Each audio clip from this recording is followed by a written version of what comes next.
കേരളം ഉറ്റുനോക്കുന്ന വടകര മണ്ഡലത്തിന്റെ വോട്ടെണ്ണൽ പുരോഗമിക്കുമ്പോൾ UDF പിന്തുണയ്ക്കുന്ന RMP സ്ഥാനാർത്ഥിയായ KK രമയുടെ ആധിപത്യം ഉറപ്പിച്ചിരിക്കുകയാണ്. വടകര നഗരത്തിൽ ഇപ്പോൾ തന്നെ ആഹ്ലാദ പ്രകടനം തുടങ്ങിക്കഴിഞ്ഞു. വോട്ടെണ്ണൽ തുടങ്ങിയപ്പോൾ തന്നെ ആവേശഭരിതരായിരിക്കുകയാണ് ജനങ്ങൾ. അതിന്റെ ഭാഗമായിട്ട് വടകരയിൽ വെച്ചിപ്പോൾ ലഡു വിതരണം നടന്നുകൊണ്ടിരിക്കുകയാണ്.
സംശയങ്ങൾ ചോദിച്ച സാധാരണക്കാരനോട് വീട്ടിൽ പോയി പറയട എന്ന് പറഞ്ഞ മുഖ്യമന്ത്രിയോട് കേരളത്തിലെ ജനങ്ങളും ധർമ്മടത്തെ ജനങ്ങളും പറഞ്ഞു, നിങ്ങൾ വീട്ടിൽ പോയി ഇരിക്കട എന്നാണ് ജനങ്ങൾ എന്ന് പറഞ്ഞത്. കേരളത്തിലെ UDFന്റെ തേരോട്ടമാണ് നടന്നുകൊണ്ടിരിക്കുന്നത്. തെരഞ്ഞെടുപ്പിന്റെ വോട്ടെണ്ണം നടന്നുകൊണ്ടിരിക്കുമ്പോൾ തന്നെ അതിന്റെ തരംഗം, ഭരണവിരുദ്ധ തരംഗം നമുക്ക് വോട്ടെണ്ണലിലൂടെ മനസ്സിലാകാം. വടകരയിൽ MLA KK രമ MLA വൻ ഭൂരിപക്ഷത്തിൽ ജയിക്കുമ്പോൾ തന്നെ 100-ലധികം സീറ്റുകളിൽ UDF ജയിക്കാനുള്ള സാധ്യതയാണ്. പല കൊട്ടകത്തളങ്ങളും 21 മന്ത്രിമാരുള്ളതിൽ 14 മന്ത്രിമാർ ഇന്ന് വോട്ടെണ്ണലിന്റെ പിന്നോട്ടാണ്.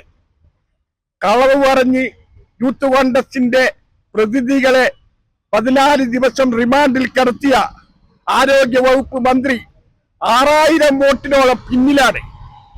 CPMന്റെ കൊട്ടകത്തളങ്ങൾ പലതും പയ്യന്നൂരടക്കം, തൃക്കരിപ്പൂർ അടക്കം, ധർമ്മടം തുടങ്ങിയ ഒട്ടനവധി, കോഴിക്കോട് ജില്ലയിൽ ഒരു സീറ്റ് പോലും ഇല്ലാതിരുന്ന UDF ഇന്ന് 11-12 സ്ഥലത്തും വോട്ടെണ്ണലിൽ മുന്നേറുകയാണ്. ഇത് ജനങ്ങളുടെ വികാരമാണ്. ഈ പിണറായി വിജയനെതിരെയുള്ള ജനങ്ങളുടെ രോഷമാണ് ഈ തെരഞ്ഞെടുപ്പിലൂടെ പ്രതിഫലിച്ചത്. എന്തായാലും നമ്മുടെ UDFന്റെ അല്ലെങ്കിൽ കോൺഗ്രസ് നേതൃത്വത്തിലുള്ള മന്ത്രിസഭ അധികാരത്തിൽ വരും. ജനങ്ങളുടെ ഇംഗിതത്തിനനുസരിച്ചുള്ള ഭരണം കാഴ്ചവെക്കുമെന്നുള്ള ഉറപ്പ് ജനങ്ങൾക്ക് UDF വാഗ്ദാനം ചെയ്തിരിക്കുകയാണ്. അതൊക്കെ നടന്നുകൊണ്ട് തന്നെ ഈ ഭരണം മുന്നോട്ട് പോകുമെന്ന് ആശിക്കാം.